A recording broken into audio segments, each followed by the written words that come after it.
Students, now we will do the topic of functions of management. But first of all, what are the functions of management? Basically, these are the various activities which the managers of an organization are required to perform. It means कि किसी भी organisation के managers ने जो जो अलग अलग तरह के काम करने होते हैं उन्हें हम कहते हैं फंक्शंस ऑफ मैनेजमेंट. बेसिकली हमारे पास 5 फंक्शंस हैं मैनेजमेंट के: planning, organising, staffing, directing and controlling. So the activities or elements which a manager performs are called functions of management. They are planning, organizing, staffing, directing and controlling. So let's do functions of management one by one. The first function of management is planning. Planning is the act of deciding in advance what to do, when to do, how to do and who will do a particular job. It means planning में हम ये decide करते हैं कि क्या करना है, कैसे करना है, कब करना है, कौन इसे करेगा और उसे करने का उसके पीछे टारगेट क्या है. हम कोई भी काम करते हैं बेटा, उसके पीछे हमेशा हमारा कोई ना कोई टारगेट होता है, कोई ऑब्जेक्टिव होता है. तो हमारी जो प्लानिंग है it will be done taking into care our objectives. तो it is a process which involves thinking before doing. तो कोई भी काम करने से पहले जो भी हमारा थिंकिंग प्रोसेस है जिसमें हम सोचते हैं कि किस तरीके से ये काम हमने करना है, उसे हम क्या कहते हैं, प्लानिंग. फॉर एग्जांपल, अगर मैंने सुबह स्कूल ही जाना है तो मैं उसके लिए भी रात को ही अपनी प्लानिंग करके रखती हूँ कि सुबह उठ के मैंने ये काम करने हैं, इतने बजे तैयार होना है और इतने बजे स्कूल पहुँच जाना है. तो it is a sort of planning. ऐसे ही आप लोग भी स्कूल पहुँचते हैं, उसके अंदर भी किसी न किसी तरह का प्लानिंग इन्वॉल्व है. आप, आपके पेरेंट्स, हर रोज़ रूटीन में हम लोग ये प्लानिंग करते रहते हैं. ऑल्दो वी अंडरस्टैंड इट और नॉट, पर बिना प्लानिंग के हम कभी भी कोई टारगेट अचीव नहीं कर सकते. ये सिर्फ बिजनेस ऑर्गेनाइजेशन में नहीं होता, ये हर जगह पर एप्लीकेबल है. चाहे आपका घर है, स्कूल है, कोई बिजनेस है, गुरुद्वारा है, मंदिर है, everywhere planning is applicable. Second function है बच्चों हमारे पास ऑर्गेनाइजिंग. ऑर्गेनाइजिंग क्या है? It is a process of establishing relationship among the members of the enterprise. इसका मतलब है कि जितने लोग एक ऑर्गेनाइजेशन में काम कर रहे हैं उसमें हमने ये डिसाइड करना कि कौन पर्सन किस काम को परफॉर्म करेगा. Means dividing the whole task into smaller units and each task should be assigned to a specific person. पूरे काम को छोटे छोटे पार्ट्स में बांट देना और कौन पर्सन किस काम को करेगा, किस काम के लिए रिस्पॉन्सिबल होगा, उसके बारे में हम जो स्ट्रक्चर डिसाइड करते हैं उसे ही हम ऑर्गेनाइजेशनल स्ट्रक्चर बोलते हैं.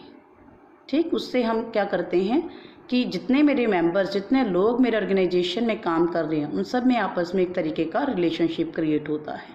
कैसा रिलेशनशिप क्रिएट होता है? सुपीरियर और सबऑर्डिनेट वाला रिलेशनशिप क्रिएट होता है. This relationship is created in terms of authority and responsibility. Authority means power to do a work, responsibility means the assignment of a duty.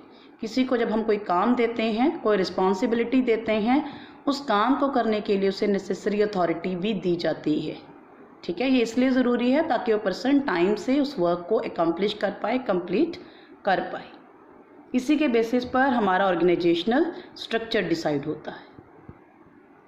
Next है हमारे पास third function staffing. Staffing क्या है? Staffing function comprises of recruitment, selection, training, development and appraisal of employees in an organisation. Basically ये ऐसा function है जिसमें हमने डिफरेंट जॉब पोजीशंस के लिए जो एम्प्लॉयज़ रखने हैं उनकी एप्लीकेशंस कैसे इनवाइट करनी है, उनको किस बेसिस पे सेलेक्ट किया जाना है, उनका ट्रेनिंग एंड डेवलपमेंट कैसा होगा, देन उनके काम को भी हम एनालाइज करेंगे कि काम सही तरीके से वो कर रहे हैं या नहीं कर रहे. तो स्टाफिंग जो है इसका मेन काम है placing a right person on the right job. जो पर्सन जिस काम को बेस्ट तरीके से कर सकता है या जिस जॉब के लिए जो पर्सन बेस्ट सूटेड है उसको उसी जॉब पे प्लेस करना, that is known as staffing. बेटा स्टाफिंग फंक्शन बहुत ध्यान से किया जाना चाहिए क्योंकि हमारे पास बाकी जितने भी फिज़िकल रिसोर्सेज हैं वो तभी हमारे लिए वर्क अपॉन कर सकते हैं अगर हमारा स्टाफ, हमारा एम्प्लॉयज़ जो उनको हैंडल कर रहे हैं वो सही तरीके से सिस्टमेटिकली काम कर रहे हों या उस काम को करने के लिए कैपेबल हों। तो these are the most important assets of an organisation. Next function है बच्चों हमारा डायरेक्टिंग। डायरेक्टिंग वर्ड से ही हमें पता लगता है, डायरेक्टिंग मीन्स किसी को डायरेक्शंस देना, किसी को गाइड करना, बताना कि क्या काम कैसे किया जाना है। तो directing is concerned with instructing, guiding and inspiring the people in an organisation to achieve the organisational goals. Directing में हम क्या करते हैं कि किसको क्या इंस्ट्रक्शंस देनी है, किसको कैसे गाइड करना है, किसी को किस तरीके से मोटिवेट करना है, ताकि वो लोग ऑर्गेनाइजेशन में अपने काम करने के लिए बेस्ट एफर्ट्स या बेस्ट कंट्रीब्यूशन दे सकें। जो डायरेक्शन है, it is not only issuing the orders and instructions by the superior to subordinate. सिर्फ ऑर्डर देना, इंस्ट्रक्शन देना ही डायरेक्टिंग नहीं है, रादर टाइम टू टाइम जो सुपीरियर है, जो बॉस है, अपने एम्प्लॉयज़ को गाइड भी करेगा, मोटिवेट भी करेगा और उनकी लीडरशिप भी करेगा। Directing is also known as the heart of the management. Means ये मैनेजमेंट प्रोसेस का हार्ट की तरह माना जाता है। जो डायरेक्टिंग है इसके अंदर हमने एम्प्लॉयज़ को इस तरीके से काम करवाना है कि they should work with their full efforts and energy. उनको बर्डन ही लगना चाहिए, rather they should feel happy while working in the organisation. तभी वो अपने बेस्ट एफर्ट्स लगा के काम करेंगे और हमारा टारगेट अचीव हो पाएगा। Now we are left with the last function. Last function of management is controlling. ये लास्ट फंक्शन है मैनेजर्स का। इसके क्या काम होता है? It deals with the measurement and correction of the performance of the persons against the predetermined standards. इसका meaning क्या है कि जो काम, जो टारगेट हमने डिसाइड किया था, जो स्टैंडर्ड्स हमने डिटर्मिन किए थे, उसको हम मेजर करते हैं, चेक करते हैं और साथ में जो हमने स्टैंडर्ड सेट किए और जो मेजरमेंट किया उसका कंपैरिजन करते हैं। ये चीज़ चेक करने के लिए कि क्या एम्प्लॉयज़ उस टारगेट तक पहुंच गए या नहीं। अगर एम्प्लॉयज़ उस टारगेट तक नहीं पहुंच पाए जो हमने स्टैंडर्ड्स या टारगेट सेट किए थे, तो हम पता करते हैं कि किस वजह से वो वहाँ तक नहीं पहुँच पाए, ठीक है, और उसको रिवाइव करने की कोशिश करते हैं, उसमें करेक्टिव एक्शन लेते हैं, कुछ ना कुछ हम रेमेडी लगाते हैं ताकि एम्प्लॉयज़ अपने टारगेट तक पहुँच पाएँ। इसके हमारे पास 4 स्टेप्स हैं। First one is establishment of standards. Standards are the targets which are to be achieved by the employees.